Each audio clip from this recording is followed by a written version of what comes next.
All right, so honoured to be joined by what I'm going to just call the voice of the Phoenix Suns. I met him when we went over there into Arizona and picked up a bit of merch while I was there. Devin Booker, the hat. Aish, you haven't met him yet. This is Jon Bloom. This guy here is, if you're in New Zealand and you're watching on the NBA app, like we all have to if we want to watch our NBA playoffs, and you flicked over to the radio commentary of the Phoenix Suns, that's where you'll hear Jon boosting out the game and not only is he a great broadcaster, but also a fan of the team, which is something I enjoy. He enjoys basketball, he enjoys Phoenix Suns basketball, but he enjoys NBA basketball. A wealth of knowledge. Jon, thank you for your time. You're set up in the lounge, I believe, or is it the dining room? Yeah, it's the dining room, which has been, I guess, converted to a lounge during COVID times. Everything is everything, right? I mean, you use whatever you use, whenever you use it, for whatever you want to use it for. But what's cool is, like, in the past when we've done these conversations from so far, I don't even know how many miles apart we are right now, or kilometers, right? I don't even know, but thousands. And when we're this far apart, usually it's all audio. So this is kind of neat, getting to see your place. I see the merch. I'm trying to see, is that a football jersey next to the Booker jersey, or is that a footy? Yeah, so I we've can't got really. we've got the Wellington Phoenix, which is our Well, yeah, yeah, Wellington. Yep. there we go. So that's the team that plays in our A League. Over here is our All Blacks jumper, which is our rugby team, of course. Over here is our Black Yes. Caps. That's our cricket team, and then a couple of Okay. Warriors jumpers, which is where Blake Ayshford will fit into this. He used to play for the Warriors, very recently retired. That's why he's in such great shape. But as you can tell, time at the Warriors didn't give him any style when picking NBA teams. Well, yeah. Look at that. We won't hold it against you, Blake. That's all right. That's great, though. Those are nice looking kits that you had. Yeah, the Warriors. they were. And there's about 4 or 5 a year, sort of like the NBA. You guys have a couple of different jerseys, so it's not too bad. But hey, mate, we help you out where we can. We sent you a great Aussie in Baines, so we're always trying to help Phoenix.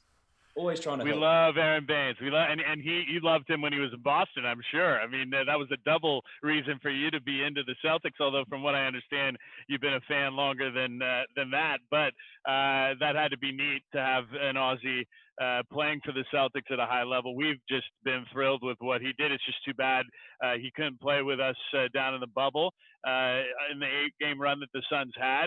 And now, it's up for grabs on where he's going to go next year because his contract's up. So I know there's a lot of people here in Phoenix that hope Aaron Baines stays, and we certainly opened up, to a whole new fan base of Aussies.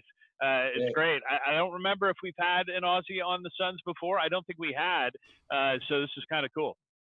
Mate, That's let's good. talk about that bubble. I mean, an 8-0 run for the Phoenix Suns.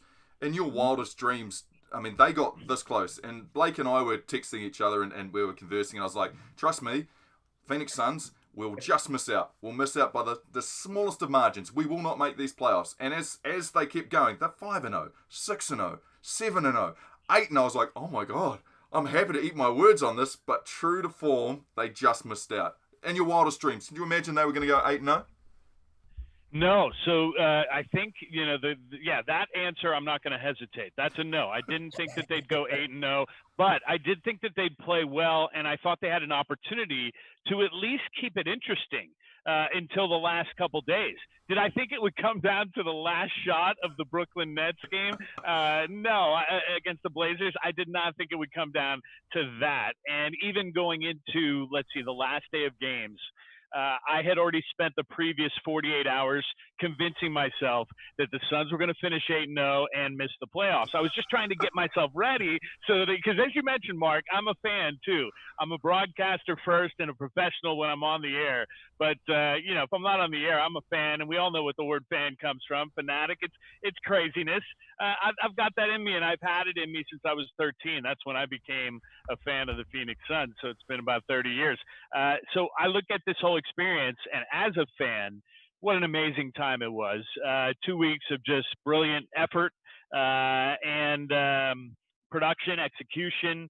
all the storylines and just what we got served from a content standpoint by the team and by our content department that was there chronicling the Suns' time in the bubble. I would highly recommend to those of you watching, if you're curious to kind of learn more about what these teams are going through, go watch the Don't Sleep on Basketball vignettes that the Suns content team has put together. They're all on YouTube. It's easy to find, and they're just called Don't Sleep on Basketball. And it's really fascinating. It kind of was my avenue to be feeling like I was there. Obviously, I would have loved to be there. No local broadcasters are in Orlando with the teams, so all of us are in our home markets broadcasting the games. And it was a fascinating experience from my standpoint. We did a bunch of different things technology-wise behind the scenes where we were engaging with fans during the games with these second screen experiences. We even had Adam Silver, the commissioner of the NBA, on with us on the last second screen we did. So it was a neat experience. I wish it would have lasted longer. But yeah, I started, preparing myself. Let's see, it would have been a Tuesday night because Thursday was the last game. So Tuesday night, I started preparing myself. All right, this is very likely going to play out that the Suns run the table. They're undefeated, and yet they don't make the playoffs. So just be ready. And I'm glad I did that because then it wasn't as hardcore when the Nets didn't beat the Blazers. Yeah, I mean it's a strange one. I think a lot of Warriors fans can relate to this. The Suns, and I'm talking about New Zealand Warriors, the rugby league team. They're a team that that's kind of how it goes. Like they're now based in Australia. They're in a bubble. They're doing their thing, and you just get a feeling it'll go right down to the last week before they miss out on the 8th, which then turns into the playoffs. So I'm expecting the same, but it's a fine feeling. In fact, if anything, I'd be more shocked if they had made it. I'd be like, what? Oh, this is different. Now I've got investment. I've got investment in the playoffs. However, let's move into the playoffs because I'm aware that there's two of us here who we could wax lyrical right now about how well Devin Booker played, where all these players are going to end up. But there's a playoffs happening as we speak, and it's interesting. I mean, this is the first time that I don't know in how many years that if it's ever happened before, that the number 8 seeds have both beaten the number 1 seeds right out the gate. John, in your opinion, I mean, you've followed the game for a lot longer than a lot of us. Is this a strange playoff series simply because of a bubble, and a mini gap in the middle has stopped some of these top teams' momentum? Yes, that's part of it. So the bubble elements, okay, there's a few of them. One is no travel. So you're not going and having to kind of change your routine, leave from your home base to wherever the city is that you're going to play in. That's all eliminated. No home court advantage, no fans. They're doing the digital fans. And I think the NBA is crushing it from a technological standpoint and what they're doing and how they're serving this content to fans worldwide, I think has been great. And I'd love to hear your thoughts, both of you, because you guys are both fans and you're sitting in a whole different world than I'm in. And so I think that's been great. But what that has done also is level the playing field because you don't have those same elements that really kind of can tilt it when it comes to playoff time. Some of the things that I just mentioned also affect how games are officiated. And that's not happening now either without having the fans there, without having the hostile gym and whatnot.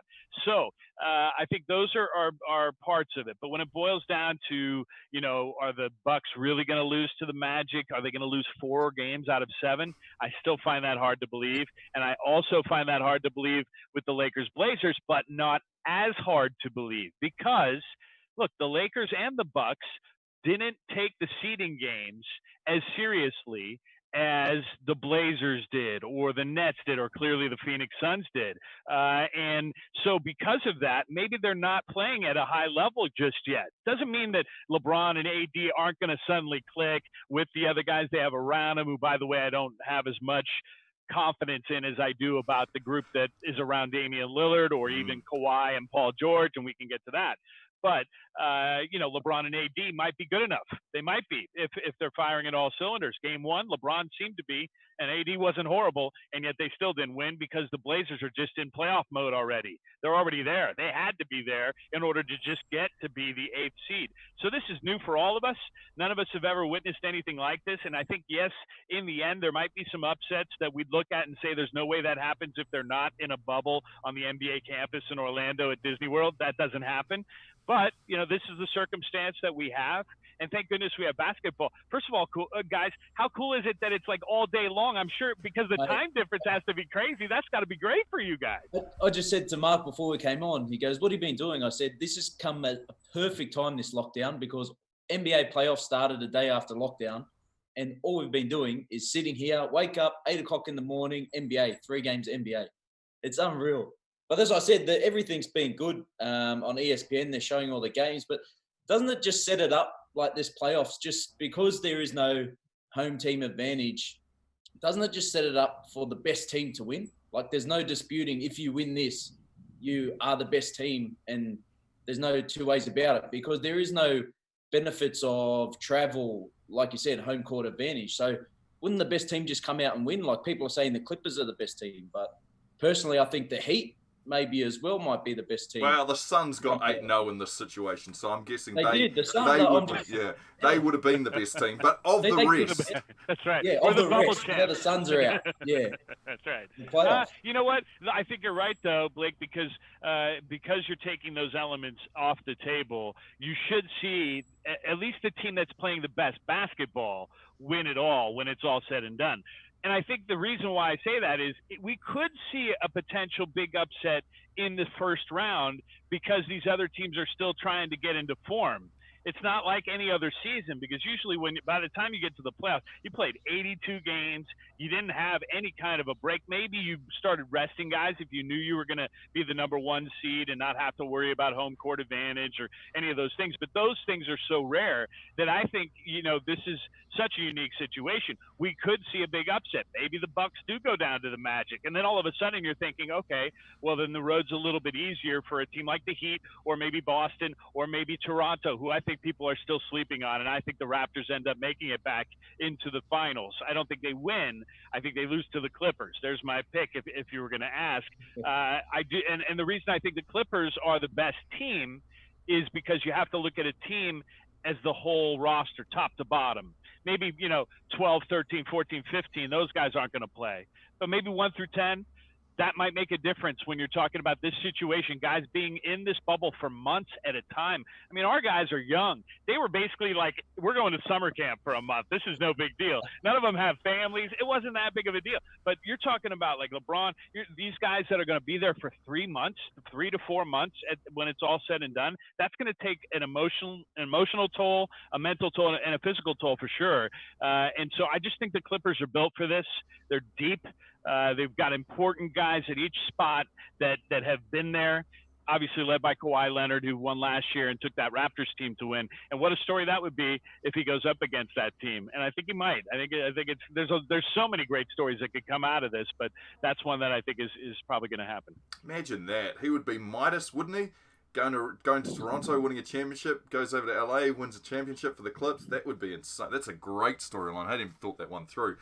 For you, I mean, the teams are all at different stages, like you say. It's almost like some took it seriously because they had to in the bubble and they were playing for their chances to make the playoffs, and then some have kind of cruised through.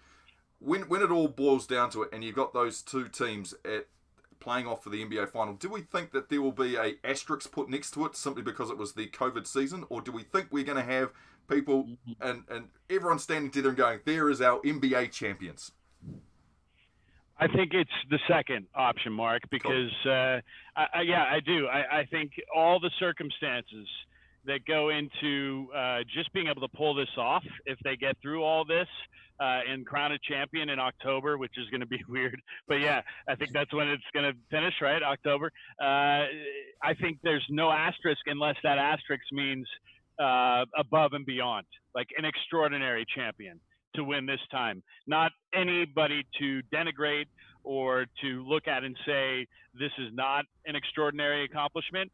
And I think everybody who was involved in it will agree with that. Now, with if the Orlando Magic somehow pull it off, right, beat the Bucks and then move on and somehow keep winning, like there will be plenty of naysayers who come out and say this is a complete sham. What a hoax and a fluke, and it never should have happened. But I think that we all sitting here, you guys in New Zealand and me here in Phoenix, Arizona, can agree that that's not going to happen. The Orlando Magic aren't going to run the table and win it all in the NBA. There will be a deserving champion when this is all said and done.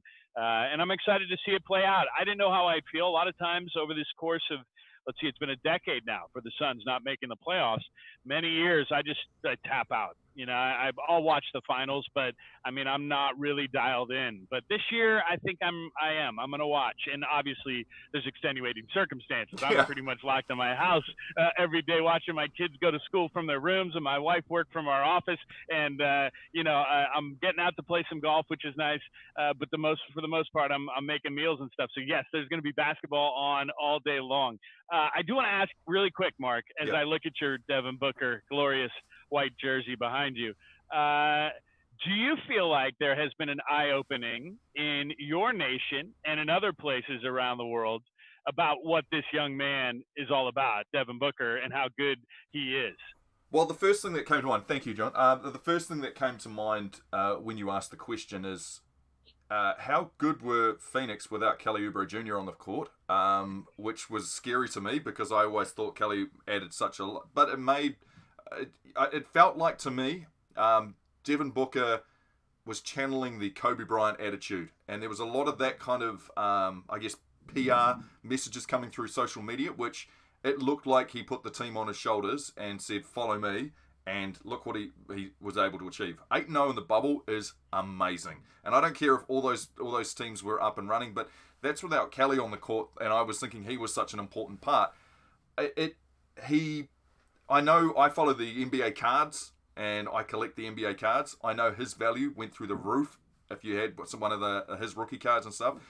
That's always a telling sign to me. That means that mainstream has mixed with pop sport culture, and it's even lifted his value in that sense. And then all the storylines started coming up about he can't win a championship in Phoenix, he's got to find a better team, and that was where it turned disappointing for me. I was like, no, I hope he just sticks to his guns and stays with Phoenix. Doesn't it feel positive, though? Because to me, what it told me is that if he's ever in a playoff series, which he could be, they got a young team, that's how he's going to play. Because basically it was playoffs for him. He had to win every game to make it. So, like, we know you spoke about 82-game season before, and, like, you have your ups and downs and, you go on little runs and things like that. But when he was in a playoff situation finally, this is what he delivered. He delivered. Yeah. So basically, and I love that you put in finally, because that's the way it feels for us.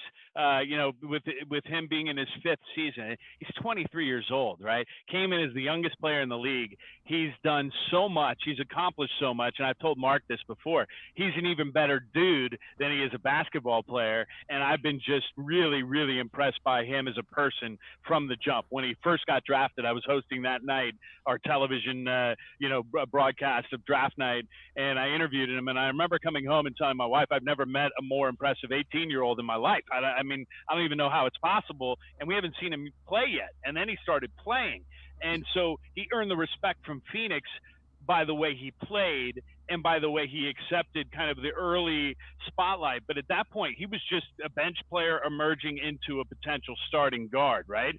Then he took the next step, and he continued to take the next step. And even though a coach was getting fired every season, and he was trying to deal with, G League players all around him, and coaches trying to learn how to coach, because none of these coaches that were coming in were seasoned either. So it was just such a raw deal given to this guy. But here's the catch to all of it. Every time the lights were bright, those of us watching realized that there was something special in this kid. Like he would take that bright light, he would tilt it so it focused right on him, and then he'd take full advantage of it. And so it made us all even hungrier to say, maybe if games started to count, this guy's only going to get even better. Could you imagine? Like that could happen. And sure enough, he gets a coach, right, who's coached before, who's coached a team to the playoffs before, who had a young Anthony Davis when he was a rookie in his first few years of his career and took him to the playoffs and learned about what it was like watching a guy turn into a star and then potentially a superstar, right? So he's already kind of seen that. He saw it as a player too, Monty Williams, during his days as a player and being surrounded by stars. So I say all this because, I think that Devin Booker's path led him to where he is now. As rocky as it was, through coaches, through bad teammates, through awful losing seasons, I think that's what's created what we're now seeing, like this absolute stone cold killer who can't wait for the opportunity to lift his team up to the next level. And you know what? He wants to do it in Phoenix. Yes. Draymond Green, if you're watching, my guy Marc and Blake in New Zealand right now, Draymond, I hope you have time, man. I hope you tuned into this show because you are so far off. And what I love is that you said that on national television so that everybody could come out and bash you to smithereens just like you deserved it. Now, in the past few years, people have said this stuff. And nobody's come out to defend the Phoenix Suns and say that he should stay in Phoenix because that's where his future's best. Nobody has said that the last few years. They've said, yeah, maybe Devin Booker is going to get out of town. Now, that's old. That's tired. We're done with that here. This team is poised to make the proper steps. And you're going to be even more proud you picked up all that merch and you're going to come back and get some more, Marc, and I can't wait till it happens. No, man, I absolutely. Now, I was just thinking too, just a little story for when we did come over to Phoenix. I remember we came into the gym, we were doing a couple of interviews with our Breakers players, and there was a quick promo that the Suns were recording, and the difference between what we had as equipment to say what the Phoenix Suns as an organisation has and doing a production with Devin Booker. Now, Devin Booker was at the far end of the court, and he was doing some sort of walk across, and our Breakers players were all sort of huddled into one side, and they were all like, holy shit, it's Devin Booker, look. And he walked past, and I went up, and because I'm one of those people that you only get a few chances in life, and this is a chance to be able to talk to a superstar. So I went up to the media lady who was standing right next to him, and I just said, hey, is there any chance I could just do a quick chat with Devin, just a real small chat on camera, just so that I can send it back to the New Zealand, and show them. And the lady was like, oh, he's very busy right now. And Devin, Booker just literally goes, I'll do it. Yep, give me, you only want a couple of questions? And I was like, totally. And he was like, yep, I'll do it. Sweet as. I talked to him, and I swear, when the mic started, I was like, hey, Devin. And it was so cool, but he was the type of guy that, I get to interact with a lot of athletes, but this was a guy that could see the importance of promoting the game back in our country and how his face would be able to do that. And it was also a guy who had seen someone like myself walk over and go, well, if you don't ask, you don't get. I'll try it, because we'd been told by many people that, if you're going to talk to one of the players, you can talk to one of those other guys down there. But Devin is definitely, the special franchise. But he went out of his way to make sure he said something to the New Zealand public. And I'll always think of that as being, what a cool dude. What an awesome dude. Yeah. Oh, I love it. I love that you had that experience. And, the thing I could tell you is it's genuine. For some athletes, they pick their spots. Yeah. Maybe they know when the camera's on, right? They know when it's rolling, or at least the national cameras are rolling, so they know when they really need to be on it. Yeah. He's always on it. He was raised right. I think part of it was his background growing up in Michigan, first with his mom and his mom's kids, one of which, his sister is a special needs child who was dealing with really, really problematic stuff as a young girl. And Devin saw that early, right? So what that did was that just kind of taught him that life can be really hard, even for a guy who's as gifted as he is. His sister clearly wasn't given those gifts. And so I think, and I don't want to point just to that, but I do think that had a lot to do with him being the genuine individual that he is and actually caring the way he cares. Yeah. Then his dad, I want to give his dad a lot of credit too, because his dad was an excellent player in college. He went to University of Missouri, and then he went and mainly played in Europe, but he did have a little bit of time in the NBA. Just the fact that his dad knew what it took to get to the league and saw the best and how they operated, including a guy like Kobe, and then instilled that in his young man when he was in high school, mainly when he moved from Michigan to Mississippi to go to high school. I think it's just like I talked about how I felt like the road that Devin's lived in his NBA career has led him to be this budding superstar in the league right now. And not a lot of guys would even have an opportunity to try to, get through that road of a new coach for 5 straight years, right? Yeah. But he's done that. He's done that in just supreme colors. I think it's the same thing from a standpoint of what's created him, Devin Booker the man, is, how he's lived his life, and credit to his parents. That sounds like someone, who you want going forward as well. So I expect him to stay there. Marc said when he spoke to him, he was shaking and, a bit nervous. And I still fanboy out when I see people. I had a weird interaction with Paul Pierce when I finally met him. Tell him about the photo. You've got to tell him about the photo. The he signed a basketball with me when he was in Sydney last year, the grand final. And I had a photo with him, and I sort of didn't know what to do. Like, my other hand was open. I didn't know whether the peace sign or the shuckers. And I was sort of like in between the shuckers and then the thumbs up. And then my elbow come up and got raw. And my photo is just a real awkward photo. And I sort of probably ruined my first interaction with Paul Pierce. Not that he'll remember, but I certainly do. But do you ever meet? Good story, though. Yeah, it is. Paul Pierce and a fan with cerebral palsy in one arm, sort of just hanging out like. Yeah, this is a Make-A-Wish child. Over your long career, is there anyone that I suppose you've met, or that you still might meet and still fanboy out a bit and get nervous or shake? One time it happened to me. And I was 22 years old. I was a rookie reporter in Detroit, and Michael Jordan was on his last go around. Oh. And we were in a scrum, as they call it. So I wasn't doing a one-on-one, but he looked right at me, and it was like my turn to ask a question. And I had nothing. I mean, I was just looking at him going, I'm looking at basketball in like person form. I don't have anything for you. You're Michael Jordan. Your thoughts? I really didn't have. So that was the one time. I've interviewed Muhammad Ali, Tiger Woods. You could, like, a lot of the people that have been considered the greatest in their sports, I've done one-on-one interviews with. And it's just been a situation where I look at them and I'm like, it's another human being. And I am fully willing to talk to any human being. Most of them will probably have a very small care amount about what I'm saying, but I'll still talk to them. And so, that's never been an issue for me getting nervous, even with my favorite player of all time, Kevin Johnson. And part of that was because he was what made me a Suns fan. I met him when I was a little kid. I was going to Cal basketball camp, University of California in Berkeley, California. And he was the point guard there. And so he just became my favorite player from then on.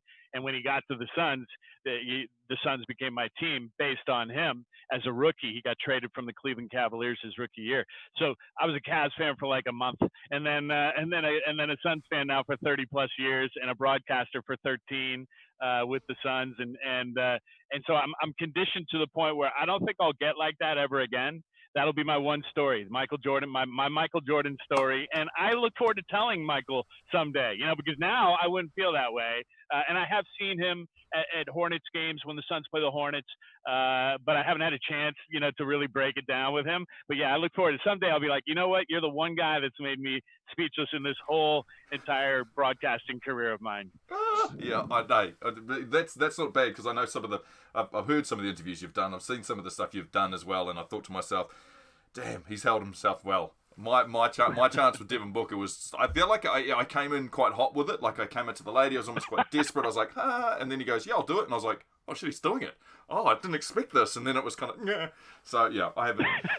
Hopefully. I remember that night. I remember seeing you, and afterwards, you were on fire. Like, you were so jacked up, and the energy was just, it was exploding off you because you had just had that conversation. So now that you're telling the story, I do remember that happening. Do you remember I levitated in? I think I levitated through. I was just floating. I was just floated into the arena, and I was like, "Hi, John." Didn't even stop to wave. Just kept floating through over mid-court. Yeah, that was the night. And I just figured that's the way people from New Zealand move. I didn't realize that was special for that night. Oh, mate. Hey, we've got to let you go. Please, can we do this again? This has been a lot of fun.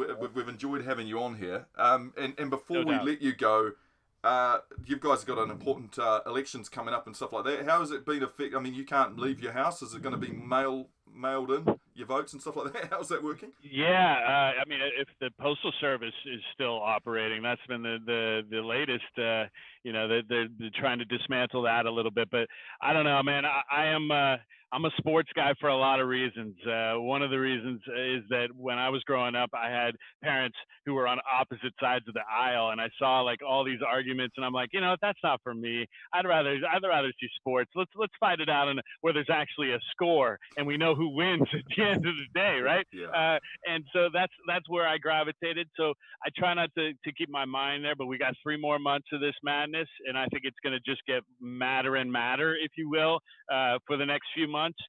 My hope is that just as a whole world, we can rally, we can start, turning the corner from a healthy standpoint, get back to normal, so that we can kind of live the lives that we all want to live, and be together with people that we care about. It's been a real struggle for, I think, a lot of people, and a lot of people more so than me, who miss, human contact and stuff like that. So what I would say, if you have friends, you're in New Zealand and you're going through what you're going through now, and I wish you guys best of luck.